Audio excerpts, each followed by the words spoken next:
भजनलाल शर्मा की अध्यक्षता में आयोजित कैबिनेट की बैठक में प्रदेश के विकास और श्रमिक कल्याण से जुड़े कई महत्वपूर्ण फैसले लिए गए। Deputy CM doctor Premchand Bairwa, संसदीय कार्य मंत्री जोगाराम पटेल और उद्योग मंत्री राज्यवर्धन सिंह राठौड़ ने प्रेस वार्ता कर कैबिनेट निर्णयों की जानकारी दी। बैठक में वन स्टेट वन इलेक्शन की अवधारणा के तहत पंचायती राज और नगरीय निकाय चुनाव कराने का निर्णय लिया गया। साथ ही ओबीसी आयोग की सिफारिशों को स्वीकार किया गया। श्रम सुधारों के तहत मजदूरी संहिता नियम 2026 को मंजूरी दी गई, जिसके तहत काम के 48 घंटे तय किए गए हैं और साल में 2 बार 1 अप्रैल और 1 अक्टूबर को महंगाई भत्ता बढ़ाने का प्रावधान किया गया है।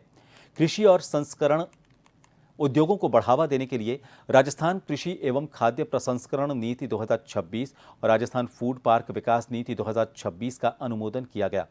ग्रामीण रोजगार सुरक्षा को मजबूती देने के लिए आजीविका मिशन ग्रामीण के तहत 125 दिन के रोजगार की वैधानिक गारंटी दी जाएगी। कर्मचारी हित में बड़ा फैसला लेते हुए बीमा नियमों में संशोधन किया गया है, जिससे सेवानिवृत्ति की वास्तविक तिथि तक बीमा कवरेज मिलेगा। पर्यावरण संरक्षण के लिए ट्री आउटसाइड फॉरेस्ट पॉलिसी और 5 वर्ष में 50 करोड़ पौधे लगाने का लक्ष्य रखा गया है। इसके अलावा 9 से 17 अगस्त तक हर घर तिरंगा अभियान आयोजित होगा। सभी मंत्रियों को भारी बारिश के बीच जिलों का दौरा कर व्यवस्थाओं का जायजा लेने के निर्देश दिए गए हैं।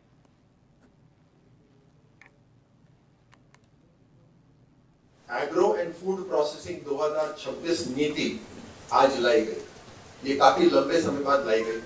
राजस्थान का एग्रो बेस बहुत मजबूत है, लेकिन इसमें वैल्यू एडिशन नहीं हो पाता और ये सारा रॉ मटेरियल दूसरे प्रदेशों में जाता है।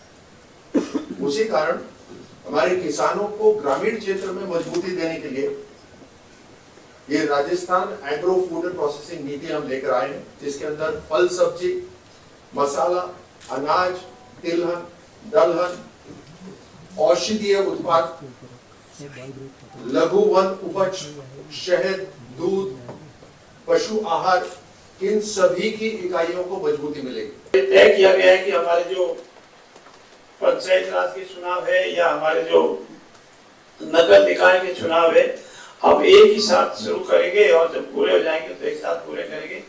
तो हमारी जो ये अवधारणा है वन स्टेट वन इलेक्शन की, वो पूरी होगी। साथ ही साथ हमारे ओबीसी कमीशन की रिपोर्ट भी हमारे पास आ गई है। हमारे ओबीसी कमीशन की रिपोर्ट आने के बाद अब हम चुनाव के लिए जो एससी एसटी का जो आरक्षण है वो जनसंख्या पर आधारित है। तो ओबीसी कमीशन ने हमको रिपोर्ट दी, उसके आधार पर इन वर्गों का भी आरक्षण होगा और चुनाव में जो यथासंभव न्यायालय ने जो मत व्यक्त किया है, हमने जो न्यायालय के समक्ष बात की, उसके अनुसार ही